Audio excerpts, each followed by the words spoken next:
Hello दोस्तों, welcome back सत्य monitor. तो दोस्तों आज मैं आपको 11 अगस्त के ऑल शिफ्ट के टोटल 100 क्वेश्चन बताने वाला हूं। ये दोस्तों 100% रियल और ऑथेंटिक हैं जो कि मुझे स्टूडेंट द्वारा भेजे गए हैं दोस्तों। और ये सारे क्वेश्चन स्टूडेंट द्वारा भेजे गए हैं। तो दोस्तों वीडियो को स्टार्ट करने से पहले आप चैनल को प्लीज़ सब्सक्राइब कर लीजिए। और दोस्तों आपको हमारे चैनल पे एसएससी से ऑल कम्पिटिटिव एग्जाम से रिलेटेड वीडियोस मिलेगी, उनके मॉडल पेपर और क्वेश्चन देखने को मिलेंगे। और दोस्तों मैं आईटीआई और एसएससी से रिलेटेड वीडियोस डेली अपलोड करता रहता हूं। तो दोस्तों चैनल को सब्सक्राइब कर दीजिए। क्वेश्चन आया था कि कपूर को गर्म करने पर किस अवस्था में क्या होता है। तो कपूर को अगर हम लोग गर्म करते हैं तो अवस्था में क्या होगा।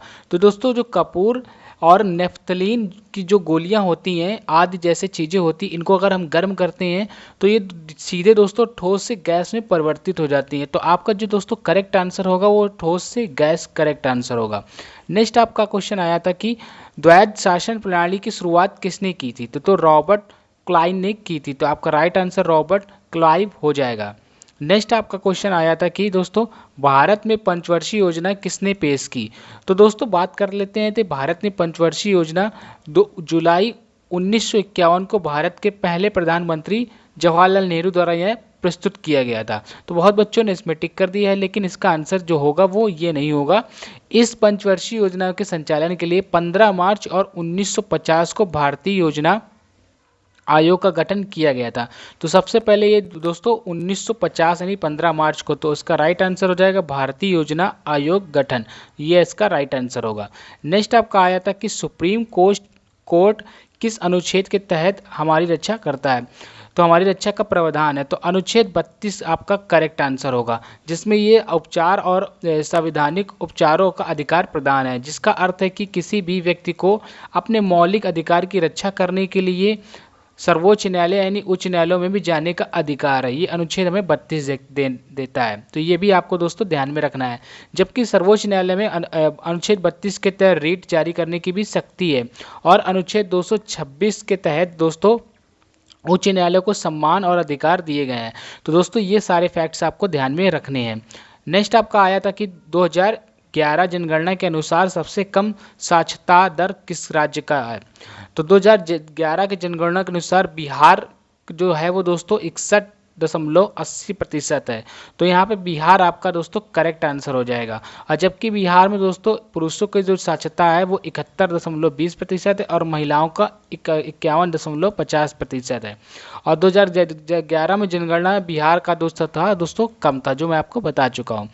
नेक्स्ट आपका दोस्तों आया था कि क्वेश्चन कि 2023 में बजट के अनुसार कितनी आय टैक्स फ्री होगी। तो कितनी आय टैक्स फ्री होगी ये आपका क्वेश्चन पूछा गया था। तो वित्त मंत्रालय ने 2023 और 24 का जो नई टैक्स रिजीम को रिवाइज करते हुए टैक्स में बदलाव कर दिया है। अब क्या होगा कि अब जो टैक्स में छूट लिमिट बढ़ाकर 2.5 लाख से 3 लाख के बीच कर दी गई है, जबकि 7 लाख तक की आय में आपको टैक्स देना होगा दोस्तों। तो आपको जो होगा वो करेक्ट आंसर ये हो जाएगा। नेक्स्ट आपका क्वेश्चन आया था कि नील्स बोहर के अनुसार बोरियम का परमाणु क्रमांक कितना होता है। तो जो हमारा बोरियम का परमाणु मॉडल होता है वो होता है जो बोरियम का परमाणु संख्या होती है वो 107 होती है। और इसका जो नाम है वो डेनिश भौतिक वैज्ञानिक जो नील्स बोहर के नाम पर ही रखा गया है। तो ये भी आपको ध्यान में रखना है।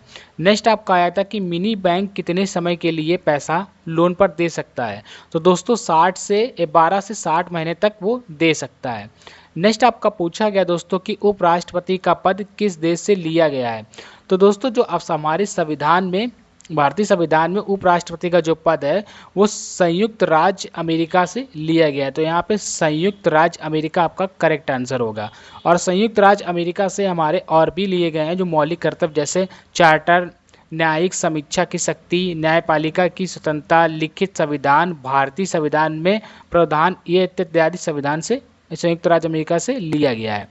नेक्स्ट आपका आया था दोस्तों कि भारत में सूक्ष्म वित्त का नियामक है।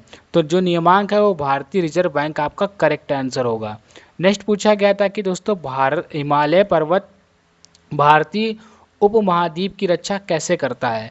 तो वे ठंड शुष्क हवाओं को उपमहाद्वीपों की ओर बहने से रोकती हैं। तो यही आपका जो हवाओं को बहने से रोकती है, ये आपका करेक्ट आंसर होगा। और जो कि दक्षिण एशिया को अन्य महाद्वीप के समशीतोष्ण क्षेत्रों की तुलना में अधिक गर्म रखती है। तो ये भी आपको ध्यान में रखना है। नेक्स्ट आपका पूछा गया था कि निम्नलिखित में से कौन सा कथन अनुच्छेद 43 बी के तहत संबंधित है। तो 43 अनुच्छेद 43 बी के तहत जितने भी कथन संबंधित हैं वो ये हैं दोस्तों कि राज्य सहकारी समितियों के स्वैच्छिक गठन, स्वायत्त कामकाज और लोकतांत्रिक नियंत्रण और पेशेवर संबंध को बढ़ावा देने का प्रयास करता है। तो इनमें से जो भी आपका ऑप्शन में आया होगा वो आपका करेक्ट आंसर हो जाएगा। नेक्स्ट आया था दोस्तों कि बिस्मिल्लाह खां किस वाद्य यंत्र से संबंधित थे। तो शहनाई आपका करेक्ट आंसर होगा। नेक्स्ट दोस्तों आपका आया था कि 2011 और 12 में भारत में गरीबी रेखा के नीचे लोग का अनुमानित प्रतिशत क्या था। तो 22% आपका करेक्ट आंसर होगा। नेक्स्ट आपका क्वेश्चन दोस्तों पूछा गया था कि 2016 में पद्म विभूषण पुरस्कार प्राप्त करने वाली यामिनी कृष्णमूर्ति निम्नलिखित में से किस शास्त्रीय नृत्य भारतीय नृत्य नृत्यांगा हैं संबंधित है यानी हैं। तो भरतनाट्यम आपका करेक्ट आंसर होगा। ये आपके ऑप्शन में दिया गया होगा। नेक्स्ट आपका आया था कि भारतीय राष्ट्रीय कांग्रेस के द्वितीय अधिवेशन की अध्यक्षता किसने की थी। तो दादा भाई नौरोजी ने की थी। तो ये आपका करेक्ट आंसर होगा। और आपको ये भी ध्यान में रखना है क्योंकि आपके एसएससी के और भी एग्जाम में पूछा जा सकता है कि दादा भाई नौरोजी को 6 दशकों तक का भारतीय राष्ट्रीय आंदोलन में उनकी गतिविधियों के कारण भारत का ग्रैंड ओल्ड मैन कहा जाता है। तो भारत का ग्रैंड ओल्ड मैन आपका बहुत ज़्यादा क्वेश्चन पूछा जाता है। तो ये सबसे ज़्यादा आपको ध्यान में रखना है। नेक्स्ट आया था आपकी हेमा मालिनी की शास्त्रीय नृत्य से संबंधित है। तो आपका भरतनाट्यम होगा। दोस्तों भरतनाट्यम आपका करेक्ट आंसर होगा। बहुत बच्चे भरतनाट्यम को ना करके दूसरा क्वेश्चन में आंसर दूसरे आंसर पर टिक कर रहे हैं और इसमें कई बच्चों को डाउट भी है, जबकि इसका करेक्ट आंसर भरतनाट्यम होगा। आपका क्वेश्चन आया था कि इलेक्ट्रॉन बंधुता का सही क्रम क्या है। तो जो दोस्तों इलेक्ट्रॉन बंधुता का जो सही क्रम है, जहाँ आपको यहाँ पे दिया गया है आयोडीन, ब्रोमियम और आपका फ्लोरीन और क्लोरीन, तो इनका जो सही क्रम होगा वो ये सही क्रम होगा। नेक्स्ट आपका दोस्तों पूछा गया था कि भारत में वर्ष 2023 में किस रोग को खत्म करने का टारगेट लिया है। तो सिकल सेल एनीमिया आपका करेक्ट आंसर होगा। हमारी सरकार का लक्ष्य है दोस्तों कि 2047 तक इस रोग को भारत से जड़ से खत्म कर दिया जाए। ये सरकार ने लक्ष्य रखा है। और ये भी आपको ध्यान में रखा है कि 2025 तक तपोष्टिक को खत्म करने का लक्ष्य निर्धारित किया गया है। नेक्स्ट आपका आया था कि रामनाथ वी राघवन किस वाद्य यंत्र से संबंधित थे। तो मृदंग वादक थे। तो आपका करेक्ट आंसर होगा मृदंग वादक आपका करेक्ट आंसर होगा, जो कि ये कर्नाटक गायक हैं। ये भी आपको ध्यान में रखना है। नेक्स्ट दोस्तों पूछा गया था कि संविधान में गरिमा के साथ सबको जीवन जीने का अधिकार किस अनुच्छेद में वर्णित है। तो अनुच्छेद 21 में ये वर्णित किया गया है। नेक्स्ट पूछा गया था दोस्तों कि आपसे भारत में सिक्के जारी करने का अधिकार किसे है। तो वित्त मंत्रालय को यह अधिकार दिया गया है। तो ये आपका करेक्ट आंसर होगा।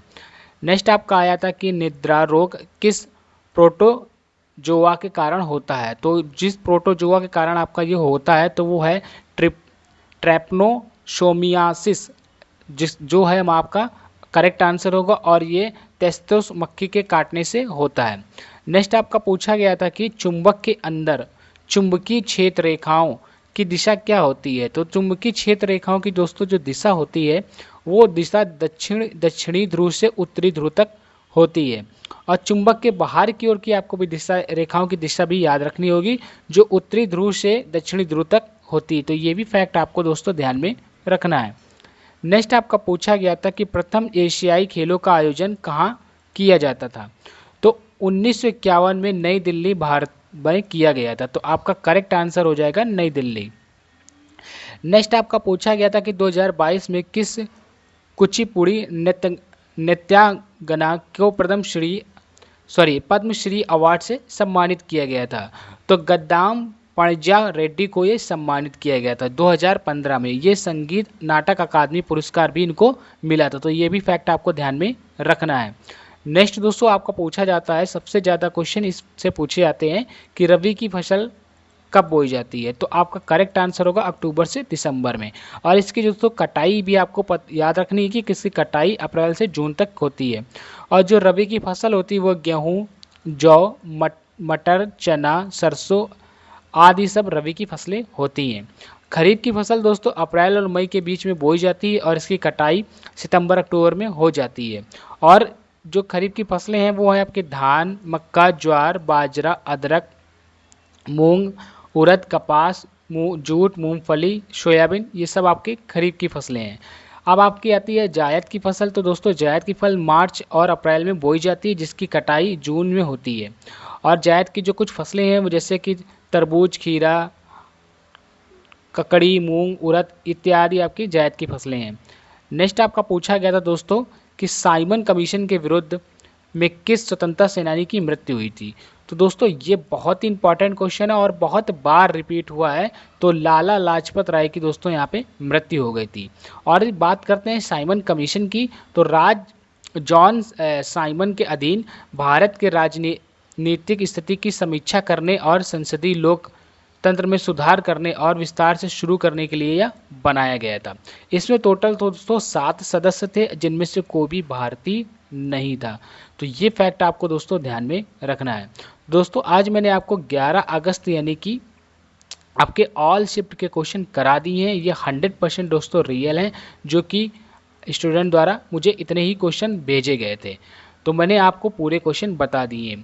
तो मिलते हैं दोस्तों नेक्स्ट वीडियो में ऐसे ही एसएससी से रिलेटेड और टॉपिक में। और आपका जो हाल ही में अभी एग्ज़ाम कि जो आपका हाल ही में अभी एसएससी एमटीएस का एग्ज़ाम होने वाला है, जिन अभी एडमिट कार्ड जारी हो चुके हैं, तो जल्दी मैं आपको उस टॉपिक पे वीडियो भी बताऊंगा। दोस्तों आपको हमारे चैनल पे एसएससी से रिलेटेड और पेट से रिलेटेड और आईटीआई से रिलेटेड वीडियो देखने को मिलेगी।